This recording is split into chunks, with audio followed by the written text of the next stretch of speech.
შემოდგომას გოგრა, დარიჩინის ფუნთუშები და ღვინო რომ მოხდება, ეგეთი მეორე არ ვიცი. დღეს მოვამზადებ გოგრის ფხალს ჩემ ხრაშუნა მჭადებთან ერთად. საჭმლის კეთებაზე ხო ვგიჟდები, მაგრამ ჭურჭლის რეცხვას ვერ ვიტან. ნახევარი დრო რეცხვას მიაქვს. ამიტომ საცხობ ლანგარზე ჯერ დავაფინე ფრეკემბოგის ფოლგა და შემდეგ საცხობი ქაღალდი. გოგრის წვენი ვარიანტი არ არის, არ გაჟონავს.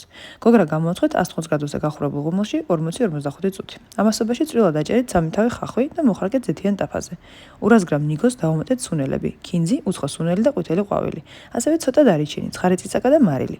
დარიჩინის გამოკლებით ნიგზიან კერძებში ესენია საბაზისო სუნელები, თითქმის ყველა ნიგზიანში გამოიყენება. შემდეგ დააჭყლდეთ 4-5 კვილი ნიორი, მოასხით ძმარი გემოვნებით, მე დაახლოებით 60 მილiliტრამდე გამოვიყენე.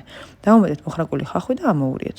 მწვანილებიდან დაგჭირდებათ მწვანე ხახვი, ქინძი და ოხრახუში, წვრილად დაქუცმაცებული. ესეც გადაურიეთ და დარჩა გოგრის დამატება, მაგრამ იმდენად ცხელი იყო, ხელს ვერ ვკიდებდი.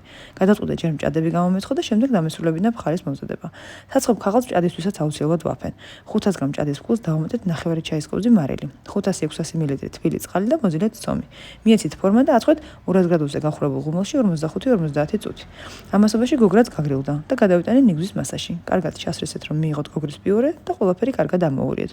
მე საკმაოდ მოზრდილი გოგრა გამოვიყენე და პორციაც უშველებელი გამოვიდა. გემრიელად მიირთვით.